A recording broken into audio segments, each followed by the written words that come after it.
اشرح صدري قرآن املأ قلبي قرآن واصلح حياتي قرآن. Assalamualaikum warahmatullahi wabarakatuh. Bagaimana kabarnya anak sekalian?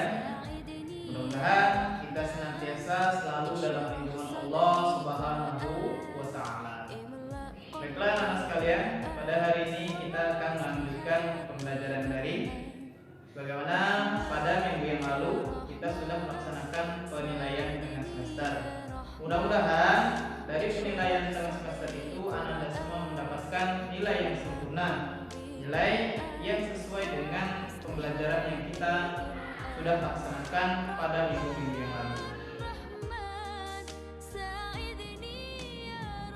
Baiklah anak sekalian, sebelum kita mulai pembelajaran hari ini, mari kita bersama-sama berdoa. Bismillahirrahmanirrahim. Rabbi shrah li sadri wa yassir li amri wahlul 'uqdatam min lisani yafqahu qawli. Rabbi zidni ilma warzuqni fahma. Amin ya rabbal alamin. Kemudian selanjutnya anak-anak sekalian, pada pembelajaran yang ketiga ini kita akan belajar tentang hewan yang halal. Kemudian anak-anak sekalian, tahukah kalian apa itu hewan halal? Apa saja jenis dari hewan halal? Dan apa hikmah dari kita mengkonsumsi dari hewan halal tersebut? Untuk menjawab pertanyaan-pertanyaan tersebut, mari kita belajar bersama pada hari ini tentang hewan-hewan yang halal.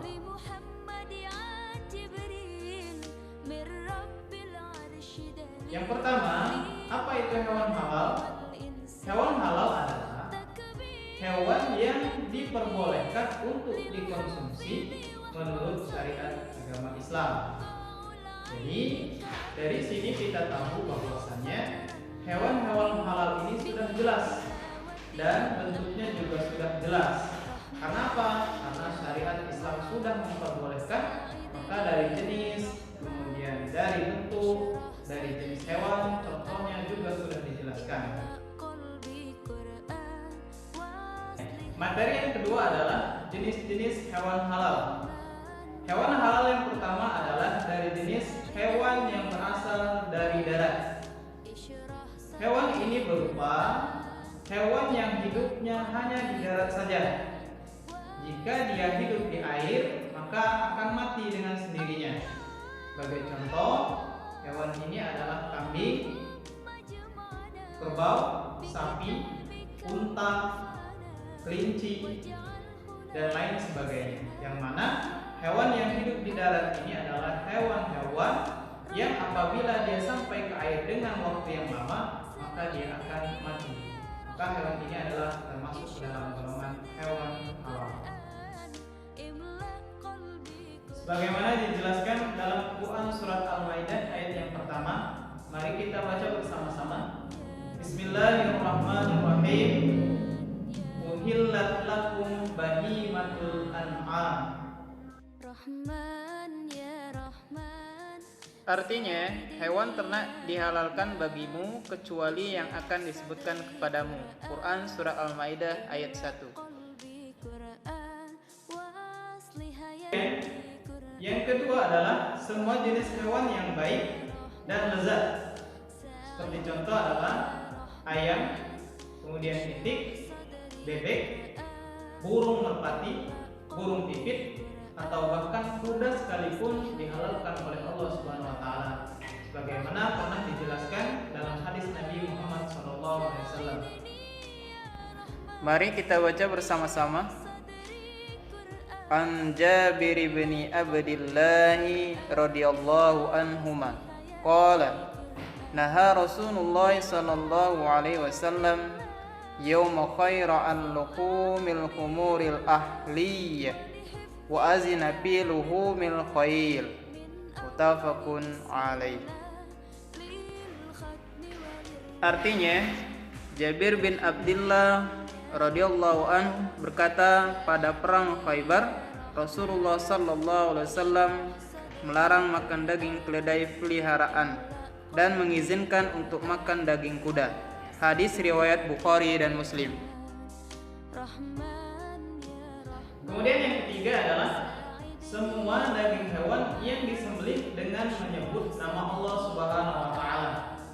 Maka perlu ditekankan anak-anak sekalian bahwasanya hewan-hewan yang halal itu juga harus kita sembelih dengan menyebut nama Allah Subhanahu wa taala. Jika kita menyembelihnya tidak mengucapkan nama Allah Subhanahu wa taala, maka hewan tersebut dihukumi sebagai bangkai dan bangkai hukumnya haram untuk kita makan. Sebagaimana dijelaskan dalam firman Allah Quran surat An-Nahl ayat 115. Mari kita baca bersama-sama. Bismillahirrahmanirrahim.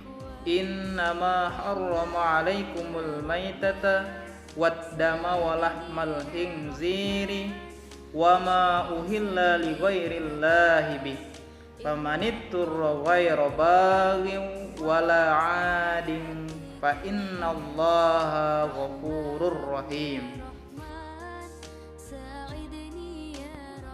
Artinya, sesungguhnya Allah mengharamkan atasmu bangkai, darah, daging babi, dan apa yang disembelih dengan menyebut nama selain Allah. Tetapi siapa saja yang terpaksa memakannya, bukan karena menginginkannya dan tidak pula melampaui batas, maka sungguh Allah Maha Pengampun, Maha Penyayang. Quran Surat An-Nahl ayat 115. Kemudian yang keempat adalah dari jenis bangkai. Bangkai yang dihalalkan oleh Allah Subhanahu wa taala terdiri dari dua macam. Yaitu yang pertama adalah dari jenis ikan dan yang kedua adalah dari jenis belalang. Di mana hewan kedua ini adalah dihalalkan oleh Allah Subhanahu wa taala. Karena di dalam hewan ini walaupun dia sudah mati atau sudah menjadi bangkai, masih mendapatkan kebaikan bagi kita yang mengkonsumsinya. Namun jika hewan-hewan yang lain maka akan menimbulkan keburukan jika kita mengkonsumsinya. Sebagaimana dijelaskan dalam hadis Nabi Muhammad SAW yang diriwayatkan oleh Ad-Daruqutni. Mari kita baca bersama-sama. An Ibni Umar radhiyallahu anhuma qala Rasulullah sallallahu alaihi wasallam uhillat lana maitatan as-sama wal jarad wa ammat damani fattihal wal kabid rawahu Darqutni.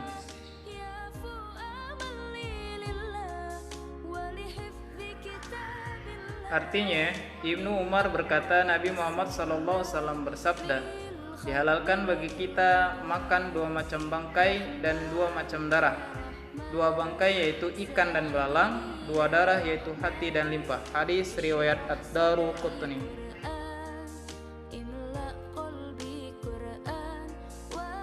Pembagian yang kelima adalah semua hewan yang hidup di air, baik dia air tawar ataupun air laut, kecuali yang beracun. Jadi semua hewan yang hidupnya di air tawar ataupun air laut, maka dihukumi halal, kecuali hewan tersebut beracun. Namun perlu ditekankan, hewan ini adalah hewan yang benar-benar hidupnya di dalam air. Namun jika dia hidupnya di dua alam, atau bisa di air dan bisa di darat, maka hewan ini dihukumi halal. Sebagaimana dijelaskan dalam Quran Surat Al-Maidah ayat yang ke-96. Bismillahirrahmanirrahim. Uhilla lakum saydul barri wa ta'amuhu mata'al lakum walis-sayyarah. Al-Maidah 96. Artinya, dihalalkan bagimu hewan buruan laut dan makanan yang berasal dari laut sebagaimana makanan yang lezat bagimu dan bagi orang-orang yang dalam perjalanan. Quran Surah Al-Maidah ayat 96. Kemudian materi yang selanjutnya adalah hikmah dihalalkannya daging hewan. Di antaranya yang pertama adalah dari hikmah dihalalkannya daging hewan adalah pertama, bahwasanya kita selalu mentaati perintah Allah Subhanahu wa taala dan perintah Rasulullah sallallahu alaihi wasallam. Kemudian yang kedua adalah kita mencintai atau menyenangi sesuatu hal-hal yang baik-baik saja. Kemudian yang ketiga, kita menerima anugerah yang diberikan oleh Allah Subhanahu wa taala kepada kita sebagai manusia yang tahu akan sesuatu hal yang baik dan bisa kita gunakan dalam kehidupan kita sehari-hari. Keempat, mensyukuri nikmat Allah Subhanahu wa taala. Yang kelima adalah menjaga kesucian fisik dan rohani. Baiklah anak-anak sekalian, demikianlah pembelajaran hari ini. Mudah-mudahan dapat kita pahami dan dapat kita amalkan dalam kehidupan sehari-hari. Dan semoga kita semua terhindar dari semua makanan-makanan yang diharamkan oleh Allah Subhanahu wa taala. Kita tutup pelajaran hari ini dengan bersama baca lafal hamdalah. Alhamdulillahirabbil alamin. Bapak akhiri wabillahi taufiq wal hidayah. Assalamualaikum warahmatullahi wabarakatuh.